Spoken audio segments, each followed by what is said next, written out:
Today I'm here to talk about the whip speech because the faculty thinks that your whip speeches are weak. So this is like the curriculum for this group has been decided based on our observations and what we think you need, which is pretty good rather than telling you most educational experiences where we know what you need in advance and then give it to you. I don't know if this is what you really need, but based on my observations, it is something that you need. Now, the other thing to think about with this lecture is, why does everyone have to listen to it? Only half of you are whip speakers. Okay. That's because if you don't set it up to do it properly, if the whip speaker doesn't have the tools and the ideas and the setup from previously, you just can't do it. If your extension is not something that's going to get you the one, your whip speech is not going to get you the one, right? Unless the decision is bad. But that, could happen at any moment, and we're accepting that. Actually, all decisions are good. The judge is always right. As the tab person, I say the judge is always right unless their math is wrong. Then we can fix that. One of the things I want to talk about in general before starting is something I call coping versus triumphing. Coping versus triumphing. And I think that modern life, the way many of us are brought up, the way school works, etc., the position you're in your life about how do other people feel about me as, high teens, low 20s, leads to a set of concerns that don't necessarily help you do really well in these debates. So a lot of times, I see people, and this is kind of what I interpret as happening. They're like, okay, am I going to fill my speech? Am I going to avoid saying things that are stupid? Right? Am I going to have some arguments? Right? Will I be able to answer some of the stuff they're saying? And basically, you're trying to avoid failure. My former student and colleague, John Meany, did a study of debaters to decide what they're most afraid of. And what they're most afraid of is looking really stupid. That's what they're most afraid of. Right? In fact, they would rather lose than look stupid. Right? And so that this is a huge concern people have. Well, will other people think I'm okay? So you're sort of, and I think I could go into ways in which modern schooling, well, not really modern, but traditional schooling, you just want to, do okay and not look stupid and it's all right. But in a debate, you want to get the one. You shouldn't say, is this extension stupid?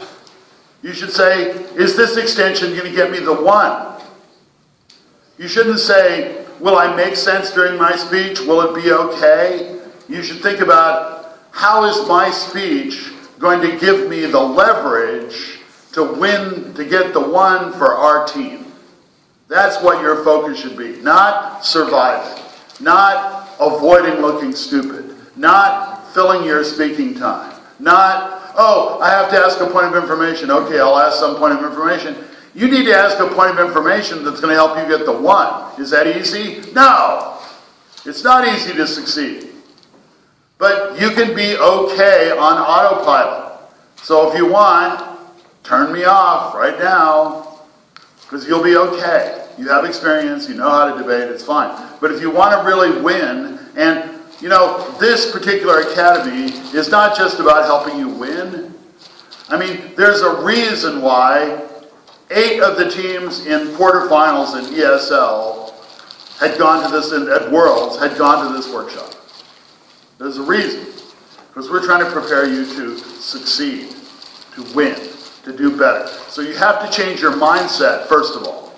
Not, okay, do I have, first government, I should give you an example. First government, okay, are we going to say something about the motion? Are we going to have some arguments? First government, you want to set the debate up so that at the end of the debate, they're still talking about your stuff. You don't just want to survive, you want to make arguments that are so central, that are so important, that they're still talking about you in the whip speeches. And so, and that's not easy. You have to set up a good debate, you have a short amount of time to figure out what you're going to do, and then you have to speak right away, and so it's difficult, it's challenging. Everybody's accepting that. But you need to think about that from the very beginning. How are we going to dominate the debate? How are we going to make this so that they're still talking about us? And likewise, when you're a second team, you want those whip speeches to be realistically talking about your stuff. Not, okay, now I have to say my partner's argument's the best, right? Because that's kind of what I'm supposed to do in my whip speech, right? Say how great my partner is. You need to have some substantive reasons for that. Your partner's extension needs to be one of the most, if not the most important issue in the debate. So you have to think differently. Stop thinking about coping. Start thinking about triumphing, about winning. Because you guys are there. Okay? You know how to debate. That's fine. Now you need to learn how to dominate. Now, I know dominate might not be a popular word this morning, but you can do it in a way that works well for you. No troika is necessary.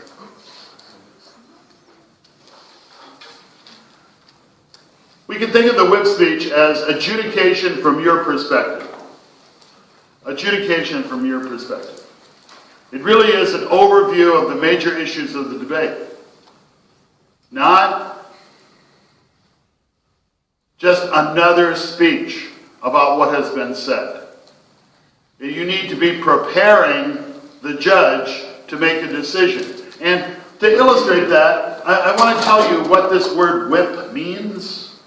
Right? So in the Roman Senate, people could be, most of the senators were very rich and well off, and so they weren't, often quite as motivated as they could be, but they needed to be there when it was time to vote. So there are these guys who are official officers of the Senate called lictors. And what they do is, when there's an important vote coming up, they walk around and make sure that everybody gets in the chamber to vote. And they carried a bundle of rods with them. And if people wouldn't go, they would hit them with the rods and drive them in to vote. Because as a senator, you're supposed to be there to vote. All right, so this is where this notion of whip comes from. And currently, for example, in the United States Congress, each party has a whip in each house. And the job of the whip is to get everybody in the room to make the decision. To make sure that the decision gets made. That's why we call it a whip speech. Not because, tie me down and whip me. That's not what this is about. Right? It's about preparing for the decision.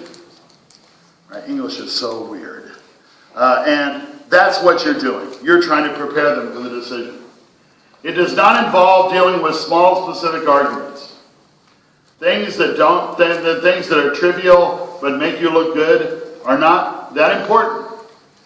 If some particular argument of the other side has been devastated already, bragging about, we really knocked that one out, boy. Right? That's not getting you there. What's really important? Realistically evaluating your position in the debate. What do I mean by that? Too often we're like, they have arguments, You need to look at the arguments and say, this one is really dangerous to me. I want to triumph. This argument stands in the way. That argument is screaming out, of the other side, is screaming out to be addressed specifically in your whip speech. So you're trying to put everything into perspective. The whip speech should not contain new issues and brand new ideas. It can contain new examples, further explanation, if necessary. What you need to do in your whip speech is deal with 2 or 3 major issues in the debate, and you do that in global terms. Because quite often, what will happen is, the second argument by the first government is X is true. And quite often, one of the arguments by the first opposition is, X isn't true. Now, why did that happen? That's because the first opposition prepped this argument. No, X isn't going to work. Right? And so they're not... Look, whenever that happens, when one of your prepared arguments is just denying some major point they've said, don't make it a prepared argument. It becomes refutation. It becomes refutation. It only confuses the debate to have one substantive argument, X is true, and another substantive argument that say X is not true, and it's harder for them to get together and, interact like in a pool party. You need to restructure the arguments in the debate. The whip speech involves restructuring. And so far, I've not seen much of that. Okay, I did see, I had some guy who actually had a new structure, but they were actually, and that was good. Structurally, it was good. Of course, all 3 points were kind of saying the same thing, so that didn't really work. But you need to restructure the arguments to debate. Rather than go through the major issues raised by each side, you need to restructure them all into 3 or maybe 4 main points. And then synthesize and develop why the judge should vote for you as the one, and why the judge should allow the motion to triumph.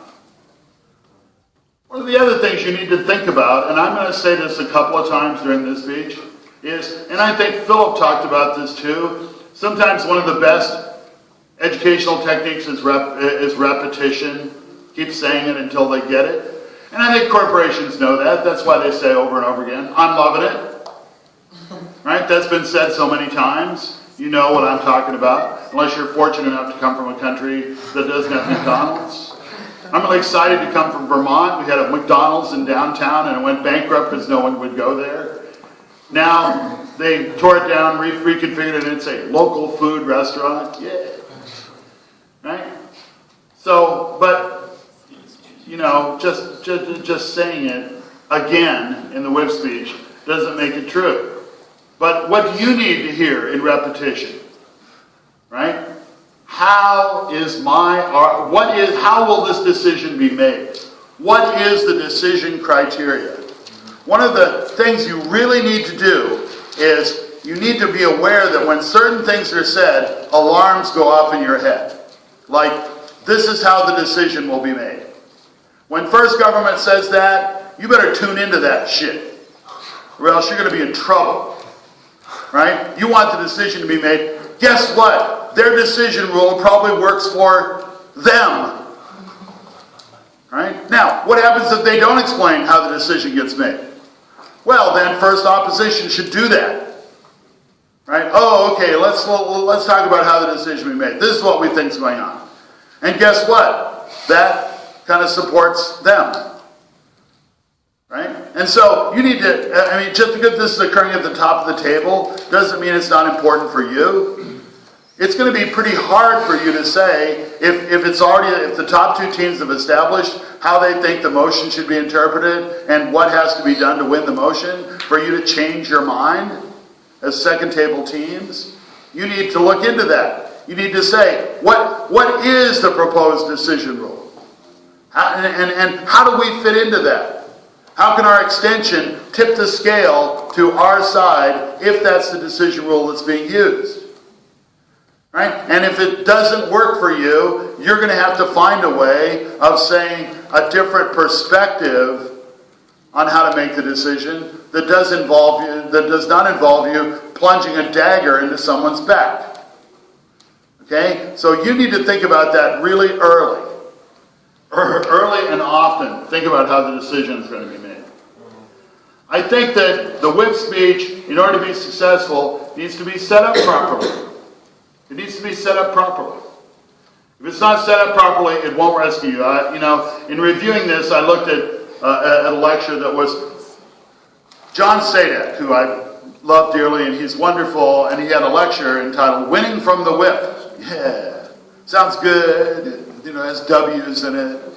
It's all good. But if the stuff's not there for you, it's going to be hard for you to win. So here's some things to think about setting up the debate earlier so that you can win in your whip speech. Okay? Now, some of these are going to be repeats. I mean, we're already saying stuff and you're not, we need to repeat it until you get it. First, think about how the decision is going to be made. What are the suggested decision rules?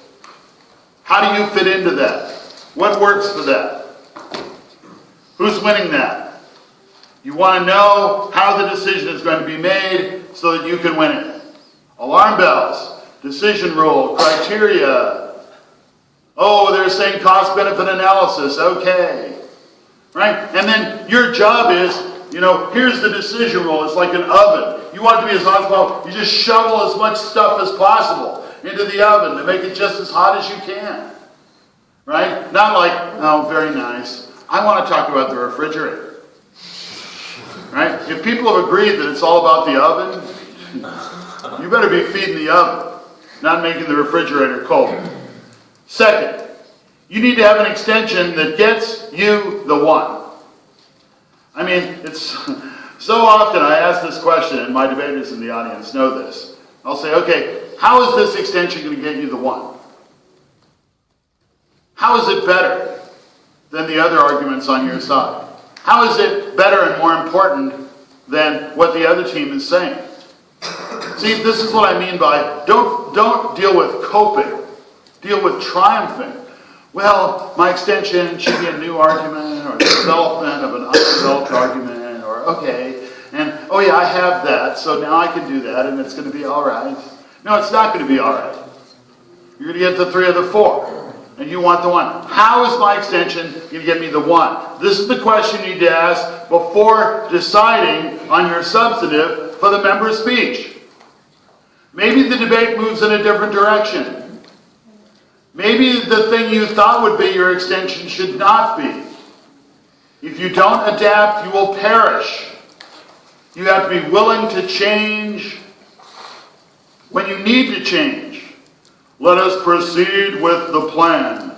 Straight ahead, Captain, towards the iceberg. Right? It would be a titanic error. And you wouldn't want to do that. Okay? Your whip cannot bring the debate home for you unless you have something important to bring home. Right? You need that extension. How does our extension get us the win? This is why in your preparation, and this begins as second team preparation. Right? If you're a second team, you better be thinking of 6 or 7 arguments.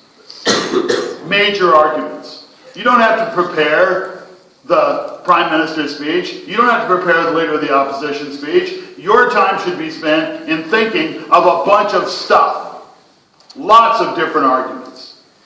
Then you can decide, okay, this is where this debate is moving, so this is what we need to do. Instead of saying, oh yeah, we only thought of 4 arguments. We're the second government. We only have 4 arguments. First government took 3, so we're stuck with this one. Right? You're out of options.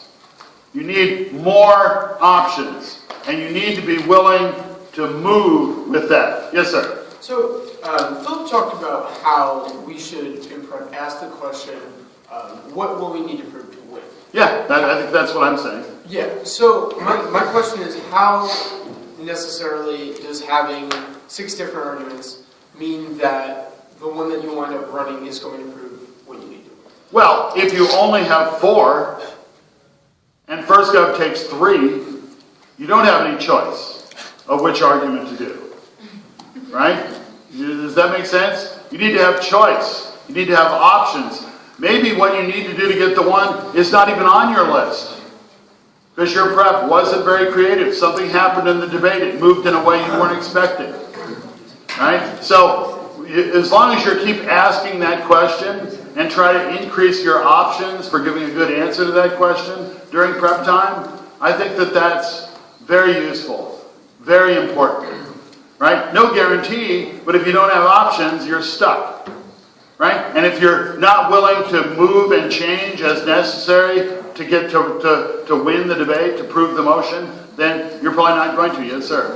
Philip also said that an argument said with different words is a different argument. Yeah. I mean, meaning, it's like meaning is not found in words. Meaning is found in people. But people interpret your words, and take meaning out of them? Yeah, I mean, the problem is, I think Philip's talking about the phenomenon that, and ESL speakers have this all the time, that, you know, well, they said the same thing we said, but used different words and said it fancier, and they got a better rank. It could be that it was quite different. The judge thought it was different. The judge thought it was unique, but you didn't. Right? And I understand. I have ultimate respect for those who are debating in English as their second language. It's amazing. Right? It's fabulous. I don't want to hear any native language speakers complaining about hardly anything in debate, because they get to debate in the language they were raised in. Right? So I think this is kind of what Philip's talking about. And clearly, you know, changing the words you use and saying it differently may have a different effect on the judge. Plus, it may be a lot more persuasive. So I think that's what he's saying. I don't want to speak for him, but he's not here, so I will. And when we talked in our faculty meeting about this issue, that's how he expressed it to us. That we need to work on that. Okay? Good. My audience is asking questions. I like it. You know, that's like when you can't fill your time, you take extra POIs. Not really. Number 3. You need to explain how important your extension is and how it compares to what others are saying. And then it needs to happen in the member's speech. Them's in the member's speech. You can't explain why your extension is important in your whip speech. You don't have time for that. Start the comparison early. If you've been to judge briefings, what do they say about how you should explain the ranking? You should do it comparatively. Right? Well, you were a bit better than they were in this way, and so they got a higher ranking. Right? That's the kind of mindset you should have as well. Start the comparison early. Don't just present your extension in isolation. Explain at some point when you're presenting why this extension is more important than their stuff. Right? You need to prepare for the whip speech to do that. 4. So I have a question. Yes, Ed, sure you do. Go ahead. So here you can, for example, explain that your extension, you know, is more relevant to the debate, or fits better in the More debate. relevant, more important, more linked to the decision you're about to make. Right? And I've been very critical of a couple of my students who I love dearly, and I think they're getting over this. Is, you know, they say something interesting, intelligent, their extension, but it's not necessarily a reason to get the 1. Right? So people like them, their points are okay, but in the really good debate, they'll get the 2 or the 3, or maybe even, heaven forbid, the 4. Right? So you have to, any way that you can think of that yours is better than theirs is what you should do. But you need to do that in the member's speech. You can't start it in the whip speech. 4. You need to use, in your member speech, you need to use examples and other evidence to support what you're saying. You need to use examples and other evidence. I judged 4 marvelous teams last night. And it was a pleasure to listen to you. You were interesting, you were intelligent, but there were some problems. You can't tell me that the EU is breaking apart without giving me some example of how that's happening. Right? You can't just say Germany forced other countries to have austerity measures without telling me how that was done. Right?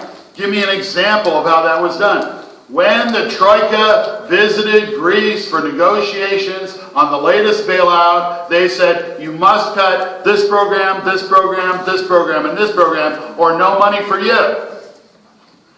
Right? And I'm not going to fill that in for you as a judge. I know that happened.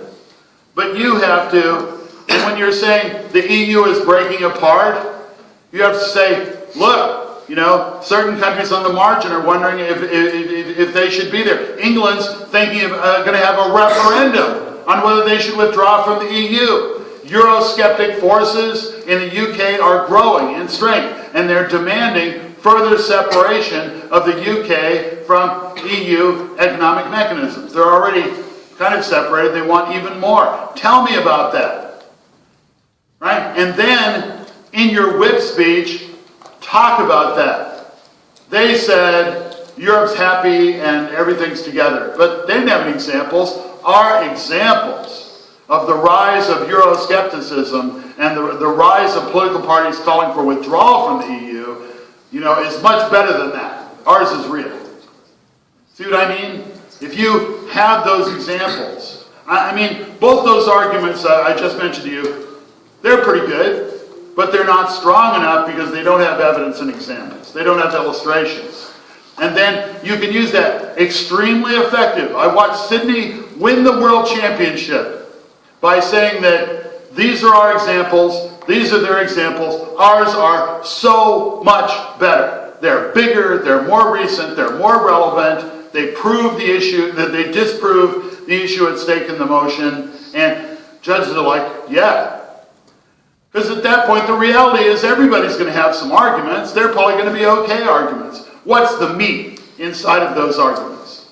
What's the evidence that really supports it? An abstract argument is fine, right? But you need to link it to reality. Hi, I'm debater. I'm claiming the EU is breaking apart. Nice. Right? I believe there are some tensions, but you have to show me the cracks. You have to document the cracks. Examples and other evidence. You guys are, and that takes knowledge. I got bad news for you guys. You're already okay at debating. You know where you're probably weak? Knowing what the hell's going on in the world. Right? You need, as you mature as a debater, your approach has to change from, specifically learning how to debate to having something important to say. Right? I've had a debater, and people say, well, she doesn't come to practice enough, and we don't see her around. And yeah, are you aware that she spends 3.5 hours every week reading the news, understanding issues, developing matter? Right? Franny, you don't need to guess, okay, as to who it is. Okay? And so, nobody who's sitting here, that's for sure. So, that's what you need to do. And then you have something to say. And then I would say, yeah, but when you have a discussion about motions, who has the most information? Well, she does. Okay? Yeah, that's what it's all about.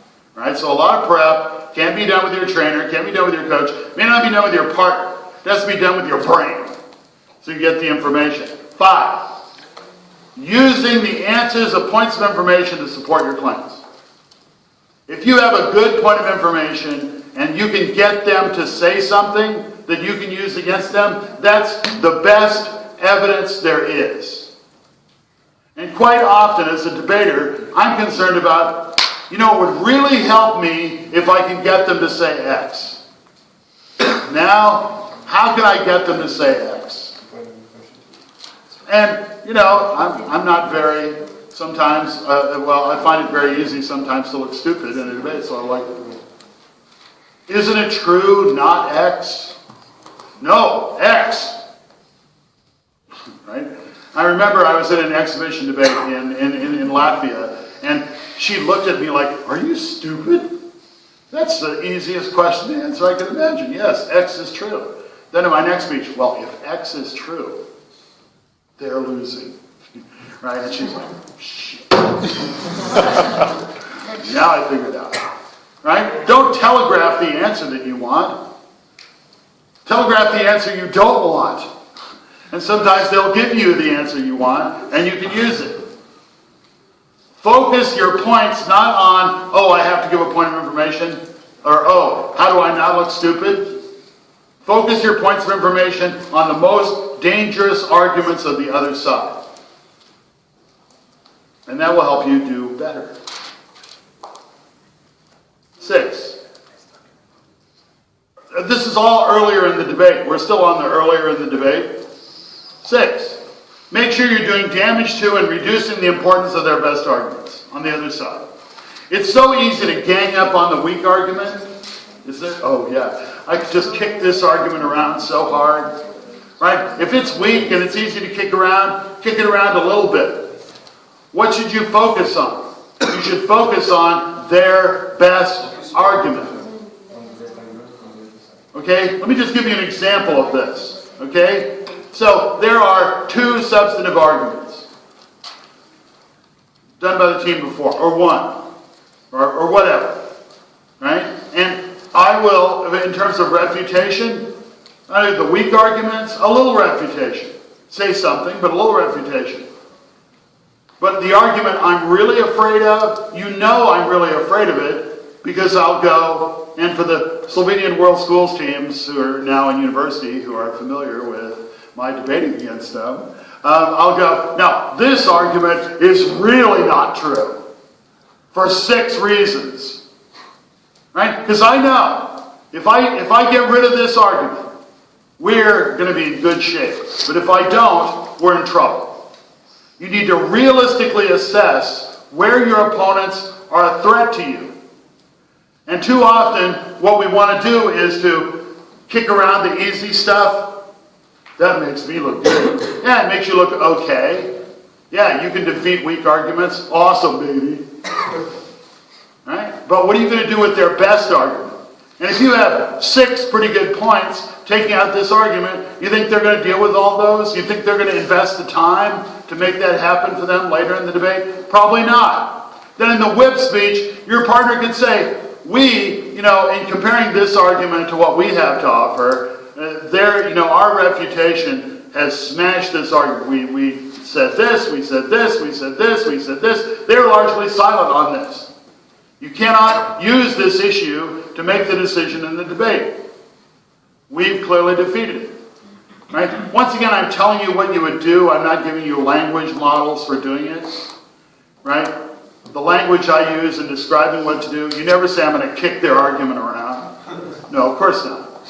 But, yeah, don't waste time kicking the weak stuff. Focus a lot on the strong stuff.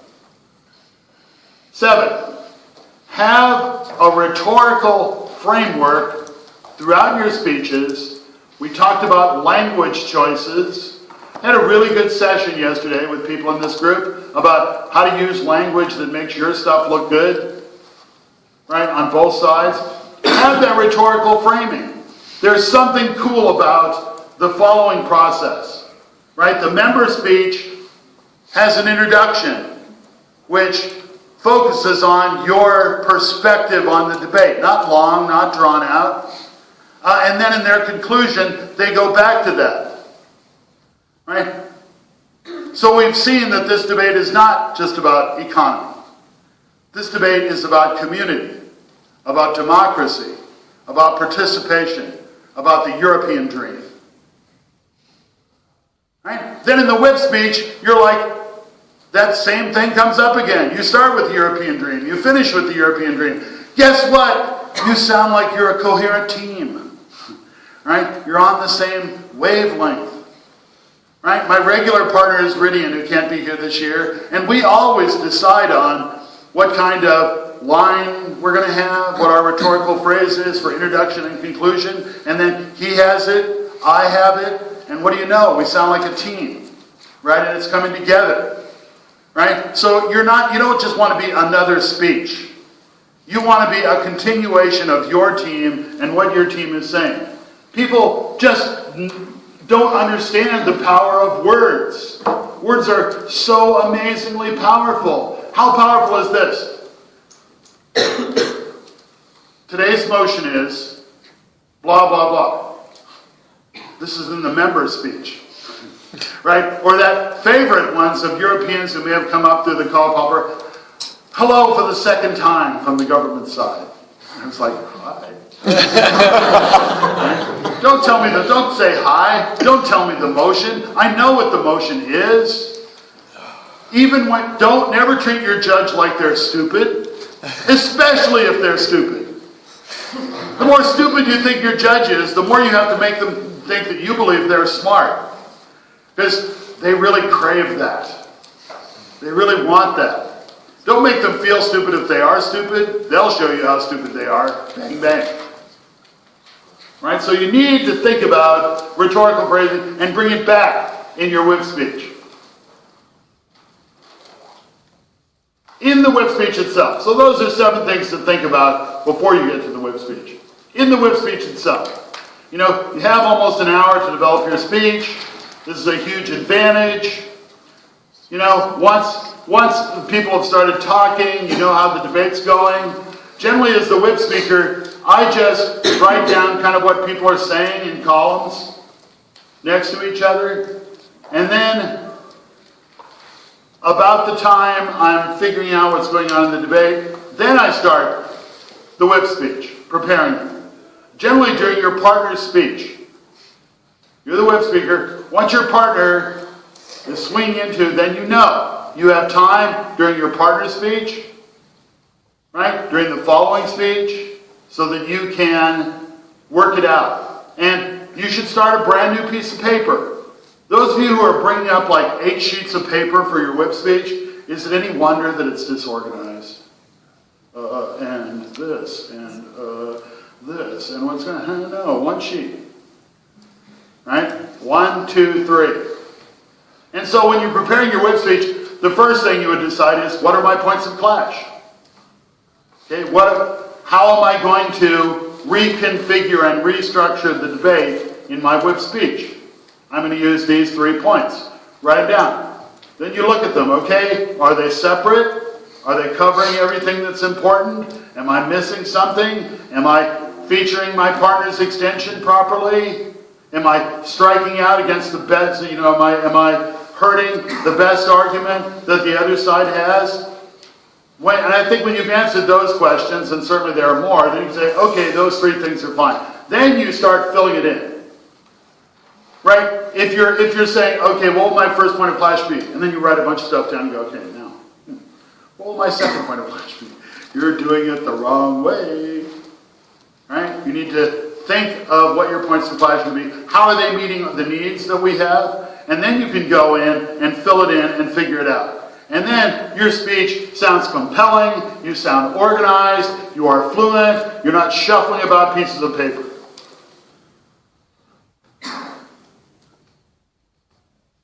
No new issues in the debate. I think you got that. If you are the government whip, you probably should refute the new argument just presented, the opposition extension, but don't get carried away with that. Right? I saw a debate recently where 5 minutes was in refuting the extension of the previous speaker, and then there's no time to whip. There's no time to summarize the debate. So you need to, and I think this is true in every speech, you need to decide how much time you're going to spend on different segments of your speech before you give it.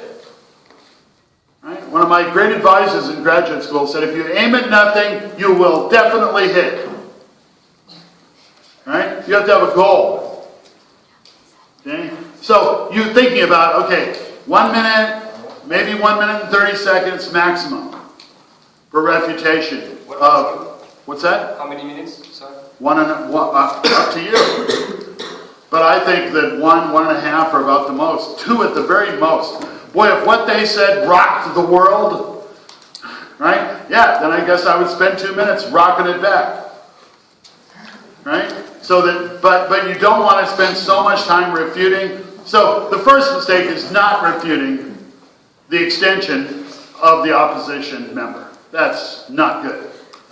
Second error is spending too much time refuting it, right? So that you don't have time to do your whip speech. Try to avoid that.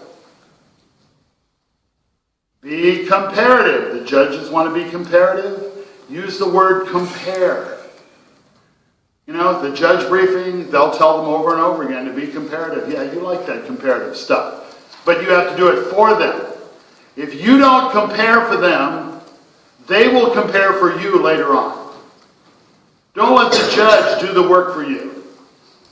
Right? Like last night, I was told, history shows that an era ruled by one dominant power is never a good idea. Of course, I didn't get any historical examples. So I'm not going to spend a lot of time on that mentally, because I'm limited in my capacity. And so I said, well, can I think of a time when history worked pretty well down in one part? And the first thing I thought of was Pax Romana. Right? Okay, everyone, there was peace for hundreds of years. Pretty cool. Yeah, it was the peace of the strong, and there was, you could call it, old-style colonialism or whatever. But don't ask me to fill in. You may not like what happens.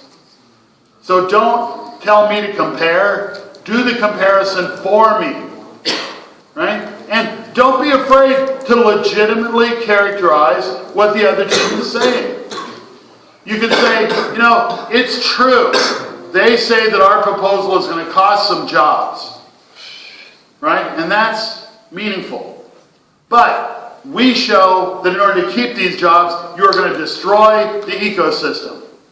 The ecosystem is far more important. You can get a new job, you can't get a new ecosystem. Ultimately, jobs depend on our interaction with the ecosystem. And we can provide support for families in unemployment transition, but we can't, provide meaningful support for the ecosystem that collapsed. Right? You need to do this comparison. Don't be afraid to say something about what their claim is going to mean. But then your story has to be, there are tough choices. The motion is designed for you to have to make tough choices. Yeah. If it was all one side, it wouldn't be much fun. There are issues on each side. You can't just make believe that their best argument is not there. Don't be afraid to say, yes, this will cost some jobs. Yes, that will be unfortunate. But I think what we're talking about is more important. If you compare it to what we're talking about, it's more important because. And I think that makes a tremendous amount of difference. Be a realist. Of course you want to slant things your way, make your stuff look good. I'm told I write excellent letters of recommendation. Not because I lie, but because I try to make the truth sound good. Right? Whatever is true about you, and if I can't think of any truth about you that sounds good, then it's no thank you. I'm sure somebody else will write you an excellent letter of recommendation. Somebody who really cares. No debate has one side winning all the arguments. When you debate weak teams, you will triumph. Yeah, I'm not worried about that. I'm worried about you in round 9 at Worlds, when you need a couple of points to break, and you're looking at those teams in your room and going, dang. Right? I mean, at Vermont, we've had that happen. You get to round 9, you have 16 points, you need 18 to break, and you look at your room and it's like Oxford, Monash, Harvard, and Cambridge. Damn. Right? I got to get in there and do it. This is the debate you live for. This is the debate you dream of. Not that second prelim round where you massacred people who didn't know what they were doing, who came to Worlds because they were on vacation. Right? Fine, no problem with them. It's that good debate, which is really tough. Now, here are some methods for creating your summary points. Yes, sir? Would you claim that ever, if you see a room that is kind of overwhelming for you, it is desirable for you to go for the 2 or the 3 if you know that you need just 2 points, for example? That's just not how I think. I always go for the 1, and if I come up a little short, I get the 2. Right? If you strive, how do you strive for the 3? Well, yeah, this team has much better arguments than this is, but we're at least better than these other guys. It's not going to happen, right? Always strive for the 1. And then when you get it, you're like, because, you want to strive to be the best, and then maybe you'll get there and hope the results come out well. See what I mean? I'm not sure what the strategy is for. I'm just satisfied with the 2 or the 3. Here's some methods for structuring, and you can pick them, right? Sometimes teams have major clashes. The major clashes in the debate are these 3 issues. right? And then that's the way you structure your whip speech, and you talk about how you think you're coming out ahead on these three issues, or even if you're not, how the other issue is more important than this one. You know, yep, on the jobs issue, yep, we're going to lose some jobs, but it's not that many, and it's outweighed by this other thing that we're going to say, which is my second clash point. See what I mean? Sometimes people like to phrase it as questions. Ask yourself these questions. What's in the best interest of all interns? Second, what's in the best interest of the companies that are employing interns? 3, why does my mother dress me like this? Right? You know, you can have these questions that you're asking, and that's another way to frame it. You develop your own style. I'm not going to tell you there's one best way.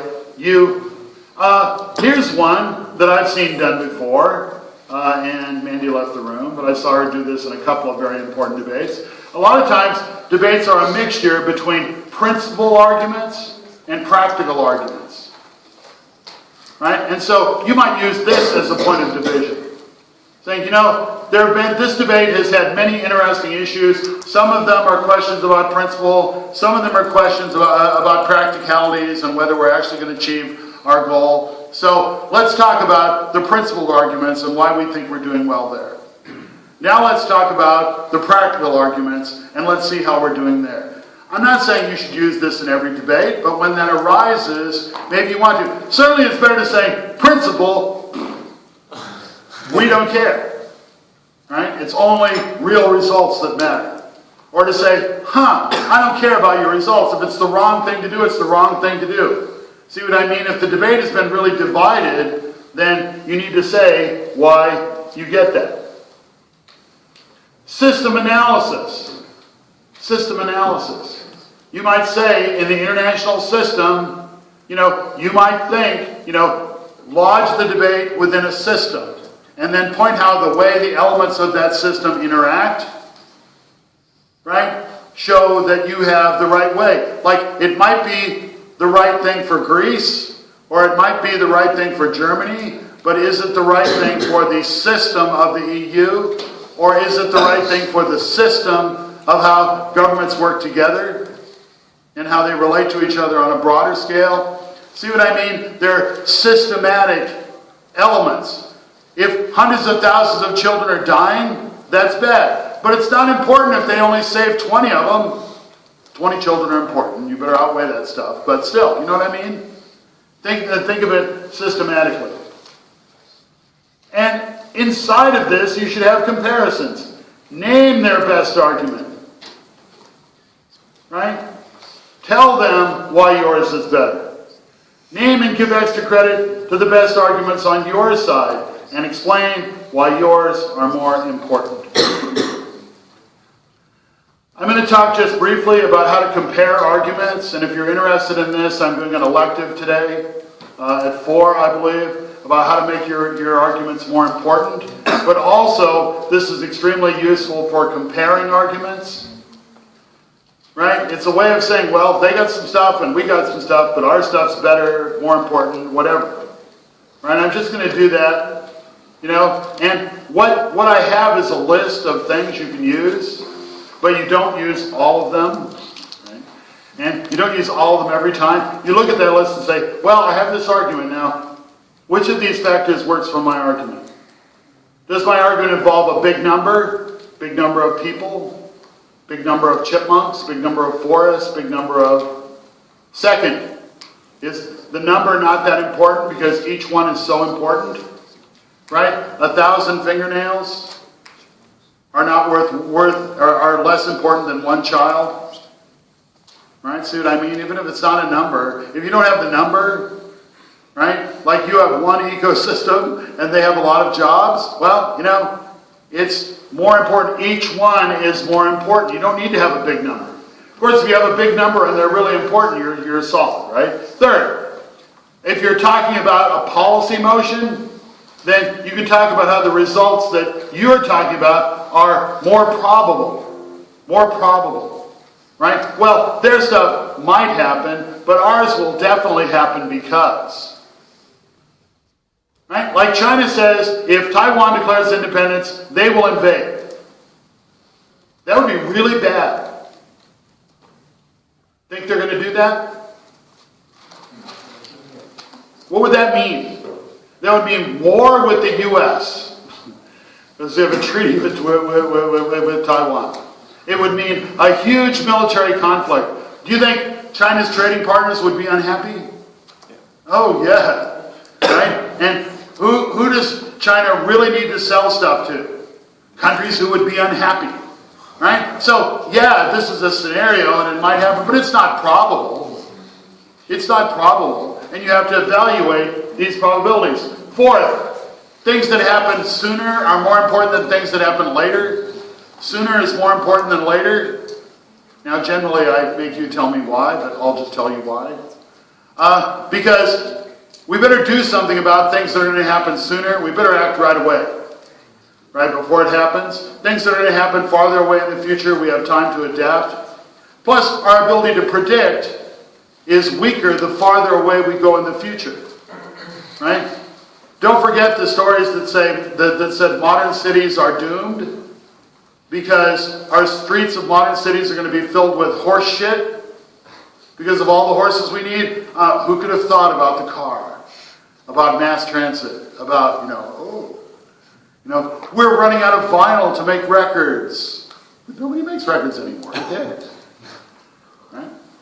5, it can't be reversed. Once it happens, it's done. Right? Once your liver fails, it fails. Right? Oh, you may get a new one, but that may not work. This is true of many ecological issues. Right? It can't be reversed. You can't, now we'll fix the ecology. I read a book recently called Hack the Planet, which talks about geoengineering to solve climate change, and I decided I don't want any part of that stuff. That's risky. Right? But some things just can't be reversed. If you lose a job, it can be reversed. If you lose the forest, it's probably not coming back in any human relevant time span. You lose your virginity, it's gone, baby. It's gone. 6, involuntary risk. Things that are voluntary risks are not as important as involuntary risks. Right? You want to smoke cigarettes? Cool. You're only hurting yourself. I understand. You're right to do that. If you really want to, you can do that. But don't, breathe it in the face of my child. Right? Don't smoke indoors in the bar area where I have to breathe it. Ultimately, I think there's a problem with this argument in that other people are always concerned. Like if you smoke a lot of cigarettes and get cancer and die early, you think that affects other people? Yeah. People who love you, your family, your mama, right? It affects a lot of people, right? And it affects the medical care system of your country, etc., etc. So involuntary risk. Yes, sir? Oh, so you're saying that involuntary risks are more important than voluntary risks? No. Yeah, involuntary risks are worse, right? And there's one theorist who said they're 10,000 times worse. I'm not sure how he figured that out, but I didn't see it out. 7, some things are just wrong, morally required. I don't care. If it would make me rich, if I poison my mother, I'm not going to do it. Right? It's just wrong. Would I get rich through slavery? Yes. Cool. Does that mean it's okay? No. Some things are just morally wrong. Now, if you want to argue this, you need to build a moral framework and explain how the decision is made and why it's more important. But it's one way to try to do it. These are ways in which you can compare things. So, and I'll talk about that in my elective, which is why at the conclusion of every substantive argument, you should say, here's why this is important. It affects a lot of people, and we have to act right away. I mean, you would say it in a bit more detail than that, but that's what you would say. So, remember, first, begin your prep for the whip speech, thinking throughout the debate, but start writing it out during your partner's speech.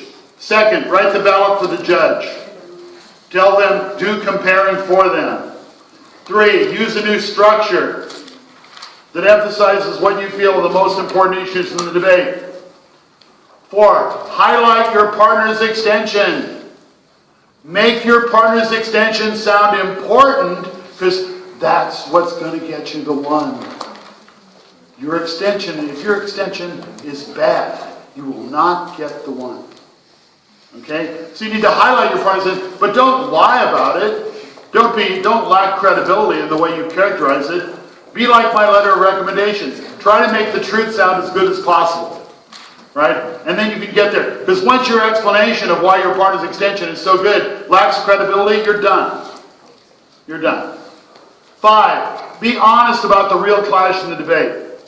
You cannot ignore the most important issues of the other side. If you think there's one issue that the other side has that is killing you, that probably should be one of your main points. Right? You need to make sure to get rid of that. The biggest thing to arguing the one is that argument. We have focused on it earlier in the debate. We're going to keep it up. And the reason why I need to focus on that argument is probably true, right? It's probably important. Yes, ma'am? Is that same principle true if, say, you're either side and the opening half on your side had some really good point? Yeah, I think that if you ignore the really good point of opening half, I as a judge don't like that. I think you're not trying to win the debate. Now I see that's how you're trying to get the 2 of the 3. Right? Ignore that top half that you know you can't compete with. No, go at them. Yeah, no, just because it's in the top half does not mean, because if they're good and you're down here, right, they're going to look to see how did you interact. And if there was a bit of reputation and then it's also encompassed in the whip speech, they see you're interacting. Judges like it when they say, yeah, boy, that first gov team is really good. And second op realizes that and takes them on. And if they succeed, then, second op gets the one. Clarification? Did that work for you? Yeah, I was more talking about on the same side as you. And Oh, no. I mean, I know you shouldn't refute them, but like, how do you address it if they're better than you? Well, I think you need to stress why yours is the most important issue in the debate. I don't think you want to say, well, our argument's much bigger than, right, we're second op, our argument's much bigger than first op, sorry. You just can't say it. You just can't say it. Right? Just like in, how do you say when first government team is horrible, how do you describe their performance? Interesting. First government has brought some interesting ideas. Now I would like to lead the debate in a new direction. The judge is like, thank goodness. Right? 7, give impact and importance to your most important issues. Explain to them why it's important.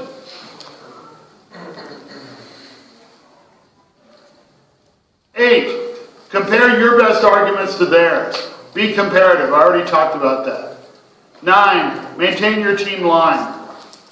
Your rhetorical framing of the debate. The kind of buzzwords that you think are working for you. Right? The kind of language choices that you think sound appealing. So these are things I have to say. I'm now 42 seconds over time. So we'll stop there so you can get off to your exercises. And I love the way that you ask questions.